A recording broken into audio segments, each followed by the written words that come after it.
Z5 global पे shut up सोना आ रहा है। हाँ, 1 जुलाई को। 1 जुलाई को साउथ एशिया टाइम्स मेलबर्न की तरफ से मैं आपको वेलकम करता हूँ थैंक यू। और मुबारकबाद देता हूँ, शुभकामनाएं देता हूँ कि शटअप सोना जो है वो कामयाब हो।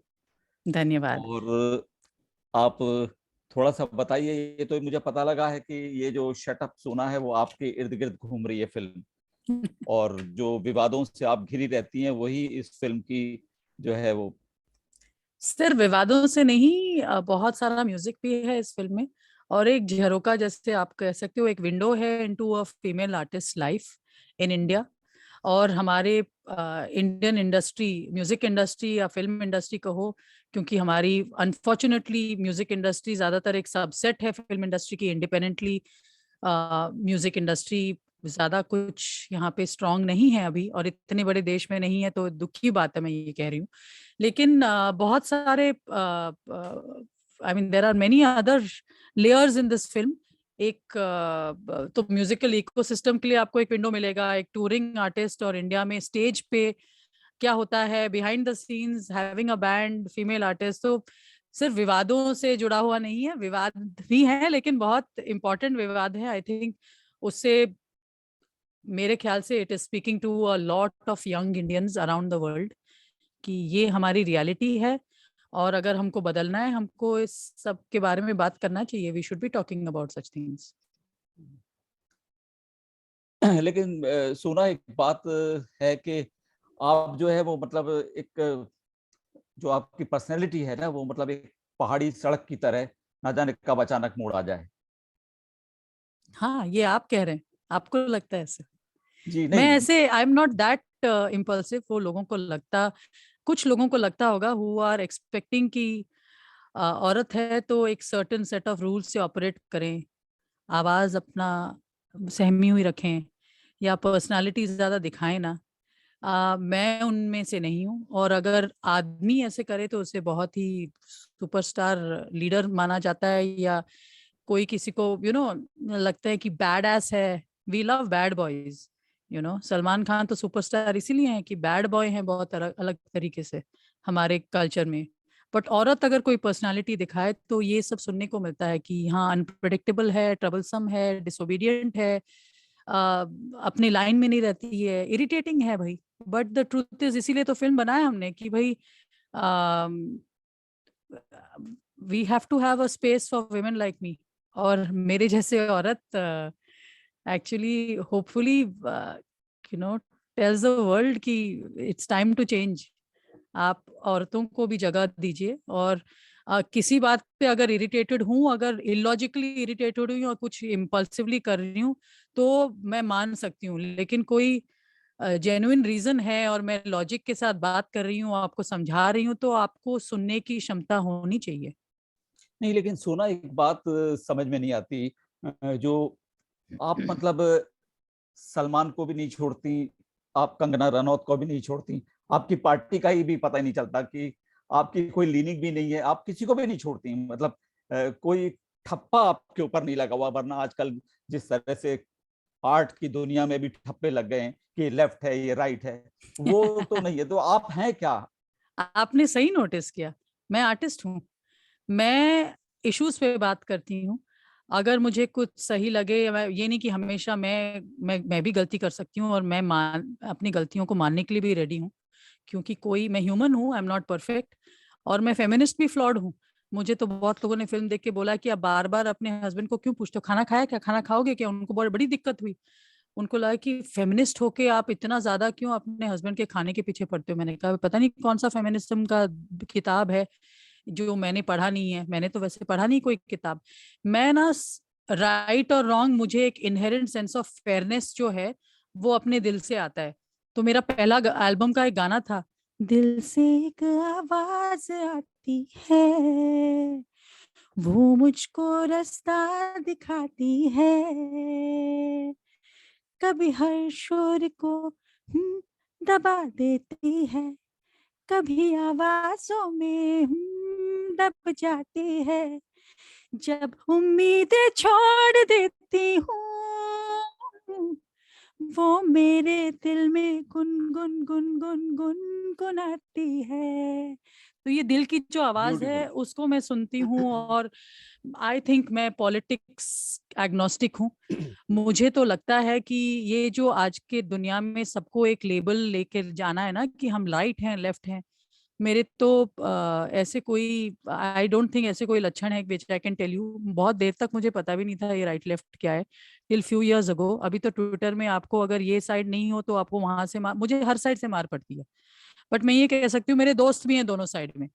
और मैं आर्टिस्ट हूँ, सबसे ज्यादा प्राउड हूँ कि मैं कोई ग्रुप थिंक में बिलीव नहीं करती हूँ। मुझे एक इको चेम्बर में बैठ के आप जो कहें सब सही है और ये सब लोग परफेक्ट हैं और यही सही बोल रहे हैं, आई डोंट बिलीव इट। मुझे लगता है अच्छे लोग हर जगह होते हैं और हर साइड से आप कुछ सीख भी सकते हो।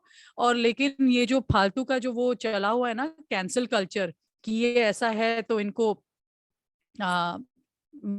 इनको इस साइड में रख दो, इस साइड में, आप रिकॉग्नाइज नहीं करोगे मैं कहाँ की हूँ क्योंकि मैं कहीं की हुई नहीं।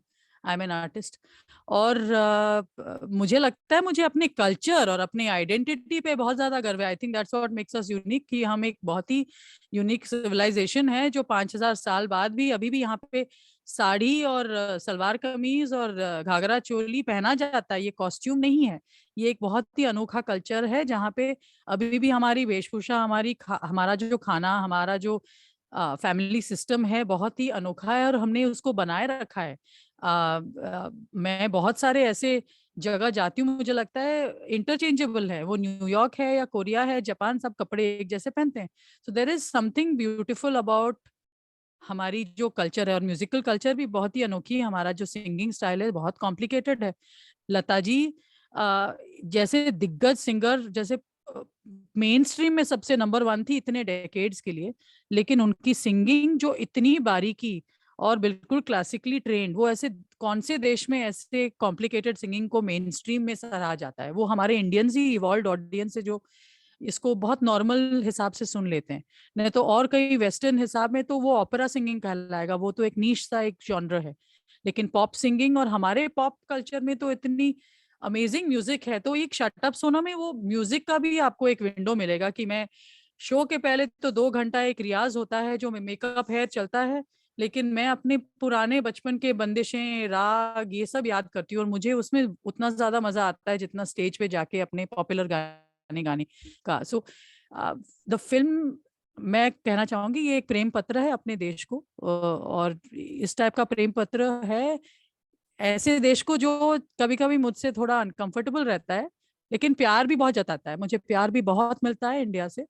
पैंडेमिक के बीच में भी जब सब स्टेज और सब शोज बंद हो गए थे, जब छोटा मोटा कुछ खुला, I was among the first artist to go back on stage, on बड़े बड़े पब्लिक स्टेज में। मुजफ्फरनगर में 2 लाख लोग आए, ऐसे बड़े बड़े शोज हुए, ना कि सिर्फ वेडिंग्स और प्राइवेट इवेंट्स।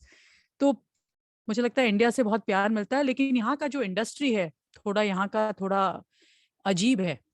औरतों को अभी तक वो बिल्कुल they don't treat us as equals for sure. और ज्यादातर सुंदर फेसेस ही ट्रीट किया जाता है, और कुछ डिसीजन मेकिंग पोजीशन में बहुत कम औरतें हैं। एक्सेप्शंस हैं यहाँ पे, Ekta Kapoor has done very well यहाँ पे, प्रोड्यूसर कुछ कुछ बने हैं, अभी अनुष्का शर्मा भी प्रोड्यूसर बनी है। एंड आई थिंक बहुत ज्यादा लड़कियों को और औरतों को अभी राइटर्स बनना है, म्यूजिक कंपोजर्स बनना है, प्रोड्यूसर बनना है। जो वो बैकग्राउंड वर्क होता है ना, वो भी we have to take over even that. We can't wait for opportunities to come from सिर्फ pretty face होना। I think it's वो टाइम गया। That is what I'd like to say. सोना, आपने इंजीनियरिंग की, एमबीए किया, फर्राटेदार आप अंग्रेजी बोलती हैं, फिर भी आपके गीतों में जो फोक भारत की मिट्टी की जो महक आती है, वो उसका क्या रहस्य है? मुझे बहुत मैं वैसे बचपन में हर 2 साल एक नए जगह में रहती थी और मुझे भारत के देश के लोक संगीत से बहुत ज्यादा चाव। वैसे मैंने हिंदुस्तानी क्लासिकल में ट्रेनिंग ली है, विशारद की है, लेकिन फोक म्यूजिक हमेशा मेरा, और ठुमरी, कजरी, होरी, मुझे लगता है वो मेरे रूह को, जैसे बचपन में सब जब मेटल और रॉक और ये सब सुन रहे थे, मैं ये गाने सुन रही थी। और मुझे अभी मौका मिला है ऐसे देश में, टाइम्स में, कि जैसे हे रंगाबती रे रंगाबती, हे रंगाबती रंगाबती, रंगबती रंगबती कोन कलता हस्ती पदे को होलो कथा, ये मेरा सबसे बड़ा सुपरहिट गाना है और फिल्मी गाना नहीं है।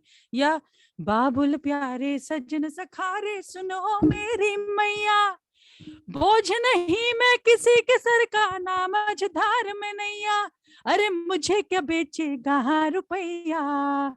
ये सत्यमेव जयते शो का एक गाना है जो अगेन वायरल हुआ था, एक ही बार टीवी में बजा था, कोई प्रमोशन नहीं था, कोई रेडियो नहीं था, कोई कुछ नहीं था, बट भारतवासी जो होते हैं वो गाने को परखना जानते हैं और सिंगर के एबिलिटीज को भी। I think I was born to sing these songs, जैसे मैं जन्मी थी ऐसे गाना गाने के लिए। और फिल्मों में भी अगर मैंने जिया लागेना जो तलाश में गाया है, वो भी एक ठुमरी अंक का गाना है। मन तेरा जो रोग है मोहे समझ ना आए, पास है जो सब छोड़ के दूर को पास बुलाए, जिया लागे ना तुम बिन मोरा। और ये ड्रम एंड बेस के साथ मिला के राम संपत का गाना है तलाश फिल्म में। लेकिन शट अप सोना अगर आप देखेंगे आपको समझ आएगा कि ऐसे क्यों है कि मुझे जिया लागे ना इस हिसाब से गाना है फिल्म में, और मेरी जिद थी कि मुझे एक ठुमरी स्टाइल का गाना गाना है फिल्म में। एंड लकीली मैं सिर्फ सिंगर नहीं हूँ कि मुझे कोई कास्ट कर रहा है, I am normally the executive producer of this sound track, जो मैं राम के साथ we work as a partnership, और वहां पे मेरा क्रिएटिव इनपुट भी रहता है कि मुझे इस टाइप का गाना गाना है। या बेदर्दी राजा में वो जो कोठे का वो है, वो एक अलग ही अंग है।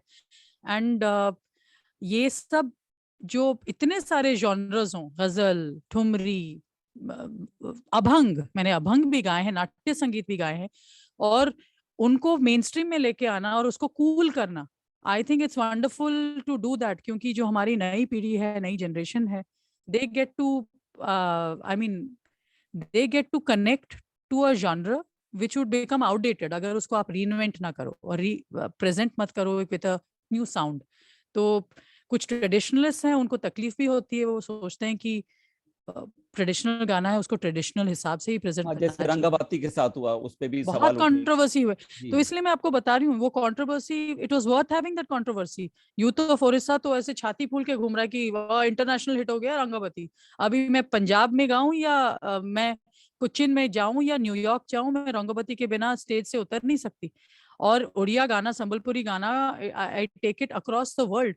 नहीं तो इंडिया में तो बॉलीवुड में तो it is the it's only Punjabi, there's only one culture which dominates in terms of the तो उसमें कुछ खराब और बुरा नहीं है, it is what it is. लेकिन हमारे इंडियन म्यूजिकल स्पेस में बहुत सारे कल्चर्स हैं जिनकी म्यूजिक, और एक स्पेस था जहाँ पे the Bengalis used to dominate in Bollywood, R D Burman, S D Burman, कितने हैं नाम।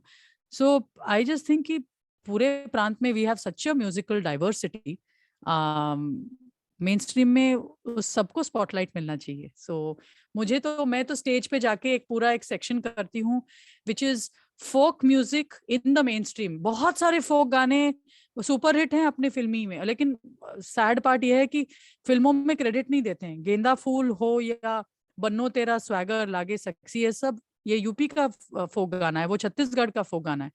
तो ये सब पॉपुलर हो जाते हैं लेकिन लोगों को पता नहीं कि फोक गाने। So I do a whole section in my live concert, जो मैं आपको पूरे इंडिया दर्शन करवाती हूँ कि यहाँ का फोक गाना आप इस हिसाब से सुनते हो, लेकिन यहाँ का है ओरिजिनल वर्जन ये है। सो आई तो एंजॉय मेरे सेलिब्रेटिंग को आवर फोक इंटरव्यू रूट्स। जल्दी वाइंड अप करने का इशारा मिल रहा है। एक आखिरी सवाल ये पूछूंगा, जैसे तोरी सूरत के बलिहारी, उसमें भी जो है कंट्रोवर्सी हुई, सूफियों ने कहा कि आपकी जो वेशभूषा थी वो अकॉर्डिंग नहीं थी वो। हाँ हाँ, वो तो फिल्म का जैसे एक सेंटर पॉइंट हो गया शटअप सोना का। क्यों, मैंने तोरी सूरत जब डिसाइड की थी वीडियो बनाने वाली हूँ, फेसबुक में एक वो किया था, ओपिनियन पोल किया था कि क्या कपड़े पहनूं, और हमारे ऑडियंस ने हमें 4-5 गाने सिलेक्ट, और गाना गाया था उनको सुनाया था, और उन्होंने ये सिलेक्ट किया था कि ये 5 गाने 5 आउटफिट्स पहनो। लेकिन जैसे रिलीज हुआ तो एक सडनली क्रिमिनल डेफेमेशन केस और इतने सारे थ्रेट्स आ गए। एक सूफी संस्था है जो मुझे इतने सारे पुलिस स्टेशन के चक्कर काटने पड़े कि उन्होंने कहा कि मैं यूथ को मिसलीड करती हूँ और मैं तो रिपीटेड ऑफेंडर हूँ, मैं बार बार ये करती हूँ, तो ये नहीं कि ये पहली बार किया है। तो उन्होंने पुराने पुराने में निकाल के पिया से नैना गाया अपने कुक स्टूडियो में ऐसे ही ऑफ शोल्डर पहन के। एक तो आप औरत हो के आपको सूफियाना गाना नहीं गाना चाहिए। तो मुझे एक चांस मिला, मुझे लगा म्यूजिक के जरिए हम नेशनल टीवी में जाके, ना कि मैं डर के बैठ जाऊं। मैंने कहा भाई हम आपके साथ डिबेट करना चाहते हैं, आप मुझे समझाओ आप एयर कंडीशनर में क्यों बैठे हैं, गाड़ी में बैठ के यहाँ पे आए क्यों हैं। अगर आप ऐसे पुराने ख्यालात रखते हो, आप जाके केव में रहो ना, live in the medieval times. आप कहाँ पे रह रहे हो, बोलो औरतें गा नहीं सकती हैं। और फिल्म में एक ऐसा भी पॉइंट है, मैं निजामुद्दीन दरगाह में जाके, वहां बहुत प्यारे हैं वहां के कस्टोडियंस, इतने स्कॉलरली, इतने दे आर अमेजिंग। और 3 बार मिली। और लेकिन डॉगमा ये होता है ना, डॉगमा ये होता है कि ये रूल है, हमको क्वेश्चन नहीं करना है, औरतों को गाना नहीं चाहिए दरगाह में, तो वहां पे औरतें अंदर जा भी नहीं सकती है। लेकिन उन्होंने मुझे होस्ट भी किया और वहां पे बैठ के मैं निजामी बंधुओं के साथ बैठी हूँ, बातचीत करी हूँ कि आपके यहाँ पे बच्चियां गाती नहीं है। नहीं, गाती हैं, बहुत अच्छी गाती है, मेरी बेटी तो बहुत अच्छी गाती है, लेकिन घर के अंदर, बाहर उनको परफॉर्मेंस नहीं करना चाहिए, हमारा है रूल, ऐसे है। तो वहां पे मैं पूछती हूँ कि मैं आपके लिए 2 लाइन गा सकती हूँ, यू नो। एंड क्या होता है, आप फिल्म जाके देखिए उसके बाद क्या होता है, because I get to you know tell you कि for that reason you must watch Shut Up Sona, which is releasing on अच्छा, Z5 Z5। ग्लोबल से मैं 2 मिनट और मांगूंगा साउथ एशिया टाइम्स मेलबर्न के लिए। एक तो मेरी अपनी रिक्वेस्ट के लिए आप नित खैर मंगा वो, और दूसरा अंबर सरिया आपका जो सिग्नेचर है। होर की मंगना मैं रब को लूं, नित खैर मंगा तेरे दम दे, नित खैर मंगा, नित खैर मंगा सोनिया मैं तेरी, दुआ ना कोई होर मंग दी हाय। और ये एक्चुअली जब वीडियो हम बना रहे थे तब डॉक्यूमेंट्री में है, इसमें ये फिल्म में है कि मैं एक पेंटर से बहुत इंस्पायर्ड हूँ, असित कुमार पटनायक, और उनके आर्ट वर्क से इंस्पायर होकर मैंने एक म्यूजिक वीडियो बनाया जिसमें मैंने नितखैर मंगा प्रेजेंट किया है। सो दैट, और अंबर सरिया नहीं गाऊंगी, वो मेलबर्न आके गाऊंगी। मैं आ रही हूँ अगस्त में, हमारा फिल्म रिलीज एक थिएट्रिकल होने वाला है वहाँ पे मेलबर्न फिल्म फेस्टिवल में, तो I will sing it there live. I think मुझे लेकिन एक मैसेजेस आ लाइन रहे तो हैं। गा दीजिए ना, एक अंबर सरिया एक लाइन तो गा दीजिए। हो अंबर सरिया मुंडे आवे कचिया ना तोड़ तेरी माँ ने, बोले है मुझे तीखे से बोल अंबर सरिया। तो शटअप सोना के लिए हमारी तरफ से बहुत बहुत शुभकामनाएं। थैंक यू वेरी मच सोना मोहब्बत। Thank you, thank you. Rajiv. You can drop धन्यवाद। off the call.